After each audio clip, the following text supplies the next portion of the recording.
दोस्तों एक बार फिर से आप लोगों का बहुत बहुत स्वागत है ब्रेन पावर चैनल में। दोस्तों मैं रोज़ जीके का इम्पोर्टेंट सवाल लेकर आप लोगों के बीच आते रहता हूं ताकि आप लोग किसी भी प्रकार के एग्ज़ामों को फाइट कर सकें। तो चलिए दोस्तों शुरू करते हैं। मेरा प्रथम सवाल है, जर्मनी स्थित कील नहर में कौन सा सर्वाधिक महत्वपूर्ण उद्योग है?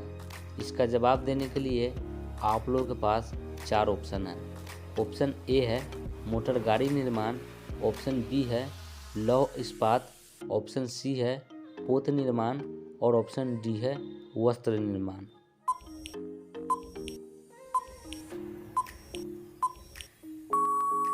तो दोस्तों इसका सही जवाब है ऑप्शन सी पोत निर्माण। जर्मनी स्थित कील नहर में पोत निर्माण उद्योग सर्वाधिक महत्वपूर्ण है। अब चलिए अगले सवालों की ओर चलते हैं। अगला सवाल है, जहाज निर्माण की दृष्टि से कौन सा देश विश्व में प्रथम स्थान रखता है? आप लोगों के पास 4 ऑप्शन है। ऑप्शन ए है जापान, ऑप्शन बी है स्वीडन, ऑप्शन सी है जर्मनी और ऑप्शन डी है ब्रिटेन।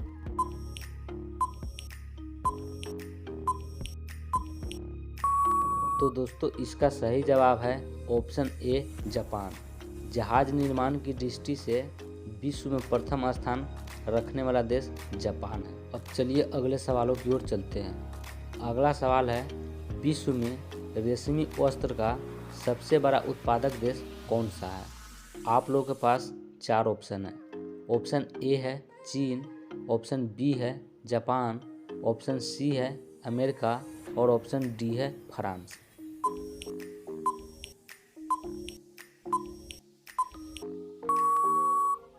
तो दोस्तों इसका सही जवाब है ऑप्शन ए चीन।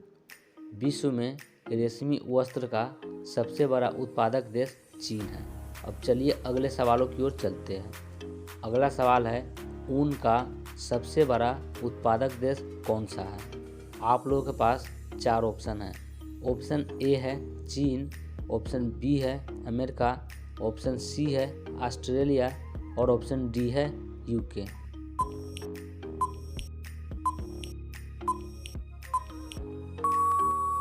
तो दोस्तों इसका सही जवाब है ऑप्शन सी ऑस्ट्रेलिया।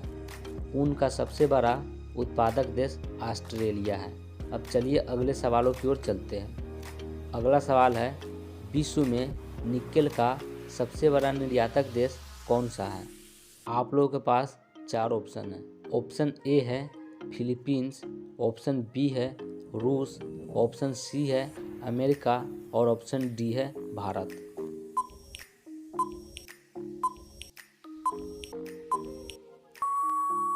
तो दोस्तों इसका सही जवाब है ऑप्शन ए फिलीपींस। विश्व में निकेल का सबसे बड़ा निर्यातक देश फिलीपींस है। अब चलिए अगले सवालों की ओर चलते हैं। अगला सवाल है, निम्न में कौन मानव निर्मित धान्य है? आप लोगों के पास 4 ऑप्शन है। ऑप्शन ए है बौना गेहूँ, ऑप्शन बी है संकर मक्का, ऑप्शन सी है ट्रिटी केल और ऑप्शन डी है सोयाबीन।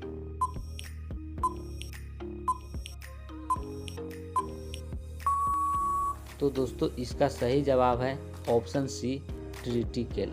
अब चलिए अगले सवालों की ओर चलते हैं। अगला सवाल है, मोचा कहवा किस देश में उगाई जाती है? आप लोगों के पास 4 ऑप्शन है। ऑप्शन ए है इराक, ऑप्शन बी है ब्राज़ील, ऑप्शन सी है अर्जेंटीना और ऑप्शन डी है यमन।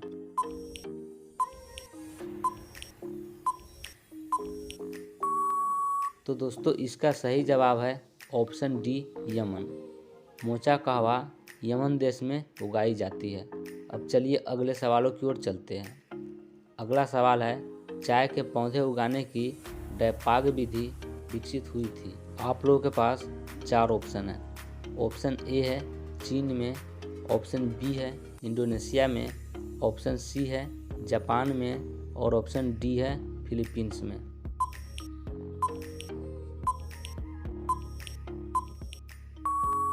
तो दोस्तों इसका सही जवाब है ऑप्शन डी फिलीपींस में। चाय के पौधे उगाने की डैपाग विधि फिलीपींस में विकसित हुई थी। अब चलिए अगले सवालों की ओर चलते हैं। अगला सवाल है, अफ्रीका के रोम सागरीय तट पर कौन सा बंदरगाह है? आप लोग के पास 4 ऑप्शन है। ऑप्शन ए है मुम्बासा, ऑप्शन बी है सिकंदरिया, ऑप्शन सी है डरबन और ऑप्शन डी है केप टाउन।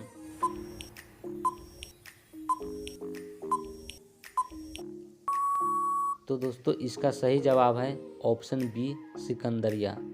अफ्रीका के रोम सागरीय तट पर सिकंदरिया बंदरगाह स्थित है। अब चलिए अगले सवालों की ओर चलते हैं। अगला सवाल है, कौन सा देश नील नदी द्वारा अपवाहित नहीं होता है? आप लोगों के पास 4 ऑप्शन है। ऑप्शन ए है चाड, ऑप्शन बी है इथोपिया, ऑप्शन सी है सूडान और ऑप्शन डी है युगांडा।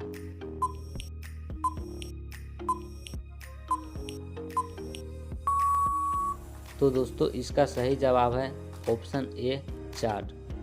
चाड देश नील नदी द्वारा अपवाहित नहीं होता है। तो दोस्तों आज का यह वीडियो यहीं पर समाप्त होता है। दोस्तों वीडियो पसंद आए तो आप मेरे वीडियो को लाइक और साथ ही साथ मेरे चैनल को सब्सक्राइब जरूर ठोक दीजिएगा। फिर से मिलेंगे नए जीके एंड जीएस के साथ। तब तक के लिए टेक केयर, बाय बाय।